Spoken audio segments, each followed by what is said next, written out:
there so that people tell it properly. You know, sometimes you have, for instance, if you tell a story to your friends, and do you ever have one of your friends go back and tell somebody else and tell it the wrong way?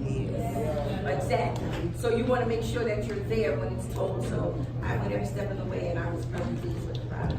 One of the students had a question about the actress. I believe it was Malcolm.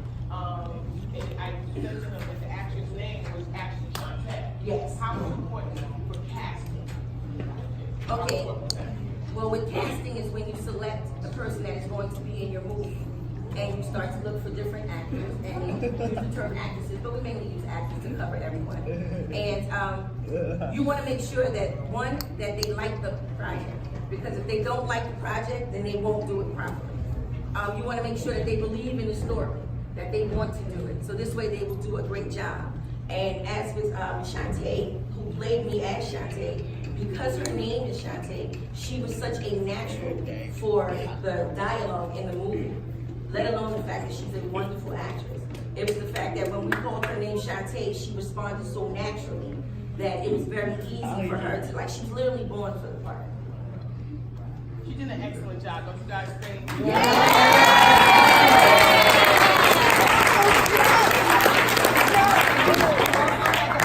Also had an opportunity to see Mahershala Ali. Yes. Be along. Yes.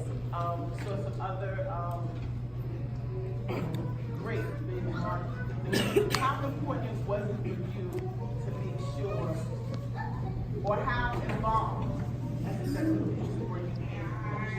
How important was it to make sure that the story was totally authentic? Well, I was there every step of the way. So being there every day, being on set for every moment, there were times when my sisters, if it was a scene for them, that my sisters would actually show up on set.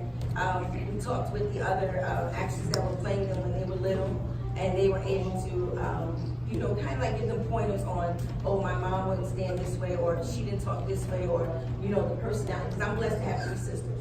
And each one of my sisters has their own individual personality. So it was important that they were able to be there to make sure that they had the right attitude, that they had the right facial expressions and things like that. So it was a little daunting at times, because there were certain scenes that we could not shoot unless someone who was in the scene originally was there. So unless we had the original character that they were playing, that they were portraying, we had to have them there also, because it might be a way that she might say this, or, you know, you don't really get a chance to ask your 12-year-old sister, like, how'd you feel that day?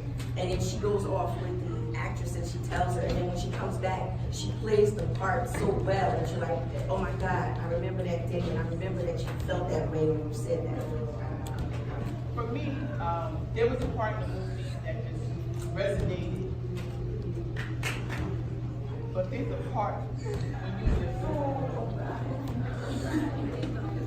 I'm trying not to. I'm trying not to cry. There was a part in the movie where your sisters are waiting outside for your dad to come. That's my sister there, and she really, some parts she still can't take, so it's kind of hard for her to. I'm sorry. I'm sorry. See, now y'all gonna make me cry, and I came up here to have everybody smiling. Okay, all right, so yeah, okay, let me get some water. That part really resonated with me. Like, and, you know, so many of us black girls who didn't live with our father, you know, waiting for them to, you know, pay child support, come get us this ice cream, you know, go to the I was like, you are everybody. Like, absolutely. Everybody else. Thank you for the fact that you were able to overcome it. How was that doing that scene? And I don't know if your father's still alive, but. Well, I couldn't even tell you. We didn't have any contact with him from that point on. You know, we were very little when he left, and we thought that, as with everyone, you experience a certain heartbreak that goes with you for your entire life. There's going to be that time where that one person that you think is supposed to love you, that's supposed to be there, doesn't show up. And at that time, what you need to do is you need to dig deep in yourself and understand that you must be there for you. You need to person who encourages you. You need to be the person that supports you so that you understand when people are saying mean things, when people are coming at you, there won't always be somebody there to rescue you. So there's going to be those times where that heartbreak feeling, that feeling you get in your throat when you can't swallow, that feeling you get in your chest that constantly hurts or aches, there's going to be that time when you look to that as your strength. That is not you getting weaker. That is not things getting worse. That is the feeling that things are about to get better. That is the feeling that you are going to make that through. That is the feeling that this is only temporary. So you will get past that. So certain hurts and certain disappointments are to be the encouragement for you to understand that it's going to be a better day. And so from that day, when I sat there with my sisters in front of the building, I understood that I needed to be more dependent on me, not the myth of a father was going to come and save us, or a dad is going to take you outside to play. I couldn't allow that to stop me from teaching my sisters how to ride a bike, or teaching my sisters how to fight, or being able to have food in the house, because I didn't want, from that point on, I never wanted to be an excuse. And so that day, that's what happened. Sitting in front of the building, that's what happened. So we went in the house and we had this whole, and my mom did a great job that night because she didn't rub it in.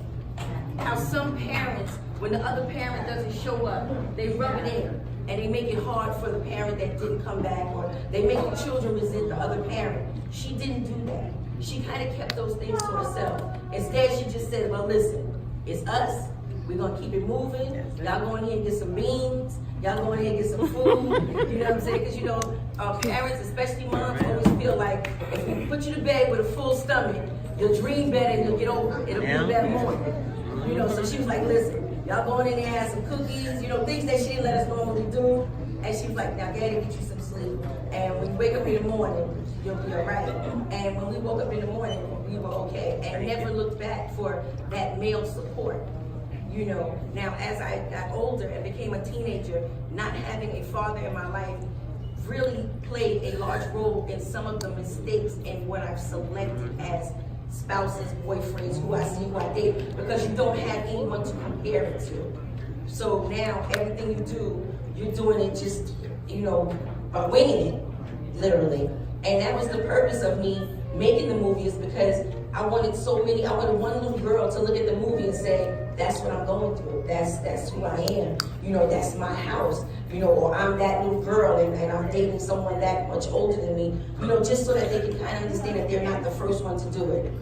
And that you can get past it. And then sometimes it is unfortunate phase that we go through living in the communities that we live in. But through all our experiences, they make us who we are. Absolutely, absolutely. That was a valuable lesson. Yes. And then it's divided. Did you guys really cover your sister for her to urinate? Absolutely. I'm sure every woman in here has had to do that for a friend. Like, even if you didn't have to cover her with your dress, you had to be the lookout. Everybody come like that. Everybody come like that. You're like, go ahead and between the two cars, ain't no cars coming. Or either you stand in between the two cars, and as traffic's going, you're like, what you looking at? Keep going, keep going. That type of thing. So I think everybody's done that. Open up the car. Yes, absolutely. Okay, you're going to lighten it up. All right, Ms. Bruce, all right. Now, your mother, we're in the month of March, which is also the month of responsibility here at JFK.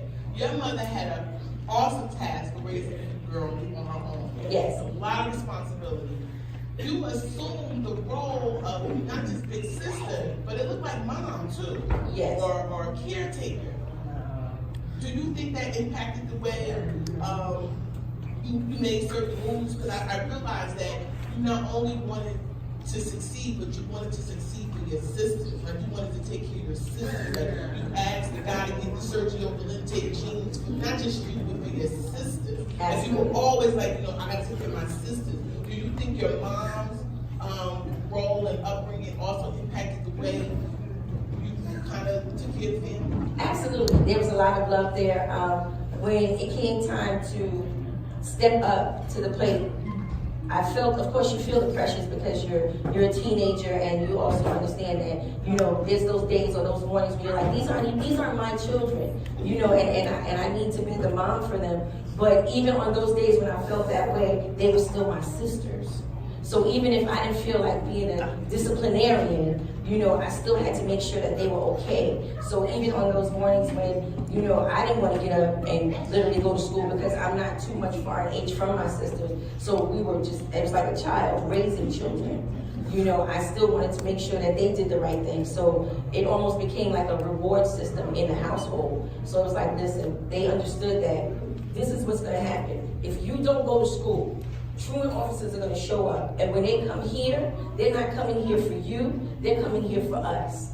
So I know that that put a lot of pressure on my sisters also, because their behaviors had to be a certain way, you know, and then everyone deals with their hurt differently. Like I had one sister who would fight at the drop of a hat, even if it was something minute, because she felt like, you know, no level of disrespect will ever be tolerated. Even if a person, like literally, if they sneezed and didn't cover their mouth, she'd set it off. You know, and I'd be like, so what happened? They'd be like, she sneezed. And I'm like, she sneezed? Like, all of this is because she sneezed? And she's like, yeah, because if she would have covered her mouth, this would never happen, you know. Then I have another sister who's always making excuses for everyone. Oh, don't do that. Oh, don't do, you know, so everyone handles it differently. And I had to deal with those, I guess I want to say those personalities growing up, knowing that, okay, look, you're going to be this way, she's this way, and try to cultivate them into the great women that they are today by looking and seeing what it is that each individual is going to be like. I didn't treat them the same. We had no boys in the house, even though I had my own household. You know, we weren't doing that. There was like no spending the nights. I had rules up on the wall, you know, because they had to understand I was still under 18. So, and we had already been through the foster care system. No one wanted to return. So they understood, like, this is how we need to live. And honestly, it's great because I'm blessed, you know, there's no drinking, no drugs, nobody's ever been incarcerated. You know, as a child, I did a great job as a mom, I think. I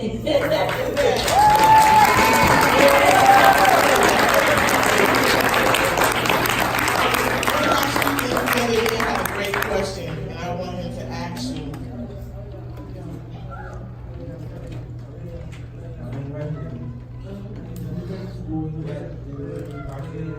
Yes. Actually, in the process of going to school, because if you notice that there were days when, you know, taking care of a household played a higher priority, but I was always an excellent student.